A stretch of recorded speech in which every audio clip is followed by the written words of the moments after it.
Okay. So, this is just a real quick snippet. This is a boy real. This is We Will Never Be Famous. And no. I'm sorry to cut you all off, but there's no time for that right now. Okay? Just want to talk for a couple seconds about communication. Communication is absolutely vital in life. Not just in relationships, but in life. There has to be communication. Like, people should be able to open their mouths and talk to each other. And the person listening should be able to receive the information that they're getting from the person talking to them. The person talking should be able to speak their piece, shut the fuck up, and listen to the next person, or the person that was just listening to them, speak back to them. Communication. It's really basic. You know, we all do it, but it seems like when it's important, nobody knows how to do it. When it's necessary, nobody knows how to do it. When nobody asks you a fucking thing, you got nothing but shit to say. When I'm trying to get you to fix a problem, you don't know how to fucking communicate.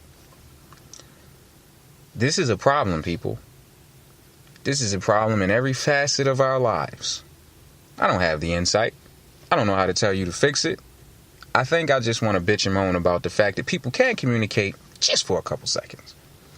Because, seriously, help me understand, like, what the fuck, you know? Like, how are we supposed to progress in any facet if people can't communicate? Ignorance comes from lack of information, all right? If you are not informed, then that means you are ignorant to a particular thing. So if you're trying to communicate, that means that you're exchanging information, or at least giving it. And if that person is not willing to receive your information, that means that they are remaining ignorant. If you're not willing to receive the information, that means that you are electing to remain ignorant. Who chooses to remain ignorant? Who makes the decisive decision to say, hey, you know what? Fuck it. Being, half-ass thinker is what's good. I mean, I don't. I'd much rather communicate. You know, I'd much rather be able to communicate with others. I'd much rather others to be able to communicate with me. Stagnation. It's the damnation of our people. And we are stagnated when it comes to communication. And not just with other cultures, with each other. Like, we have to be able to communicate. There was Eminem very recently, yesterday, as a matter of fact, did a freestyle at the BET Hip Hop Awards. His cypher, Storm, I believe is what he's calling it, against President Donald Trump. Listen, I read an article from Noisy. It was a Noisy Vice, from Vice, Noisy, and I can't remember the guy's name. I want to say it was Byron. I'm sorry, but the gentleman, I posted it to my Twitter account, Never Be Famous 07, and what he was saying was, as much as he appreciated what Eminem did, he feels like it's more problematic. Was it really that radical? Black people shouldn't be so pumped about it, because black people have been saying what he said, for a while. And was it really that radical? Because, he's white. He's not going to suffer the same consequences that a black person would suffer for making these type of statements. And my response to that is, every time, and this is just from a hip-hop perspective, every time Eminem dropped an album when he first came out, he pretty much got sued by white people, not black people. Every time he said anything, he got sued by white people, not black people, to my recollection, all right? And on top of that, the more white people that speak out against the white people, the better.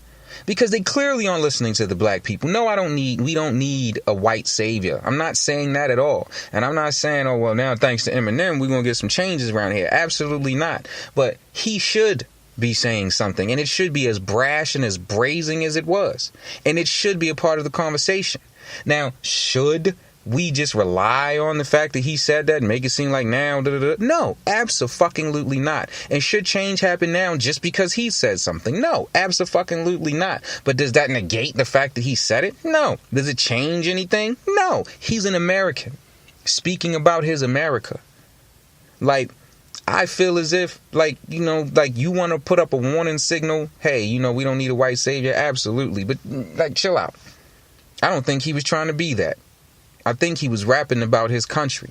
I think he was rapping about his America. And I think he understands that as a white man saying that type of shit, he going to be looked at a certain type of way. And it was brazen. He didn't like hint towards it. He didn't make mocking gestures. He went full-fledged, fuck you, fuck this, fuck that. So that is all a part of adequate communication. Accepting and receiving. Another part of communication that people fuck up on is when you say something to another motherfucker or act a certain type of way and then you see their reaction, you are responsible for that facet of communication. That's your fault. Okay? If you said something to me to piss me off, and now I'm responsible for how I react, you know, how I control myself once you piss me off. But if you say something to piss me off, you are responsible for having pissed me off. Okay? Like, you have to be careful what comes out your mouth just as much as I have to be careful what comes out of mine. Communication, ladies and gentlemen, is absolutely vital to every facet of our existence. And the moment that we stop communicating, we might as well just say fuck it and go sit somewhere with our thumbs up our butts. I'm sorry that may have been a bit much, but this is why we will never be famous. So in my last few seconds, all I'm going to say is communication is dire and absolutely vital. The moment you stop communicating is the moment you give up.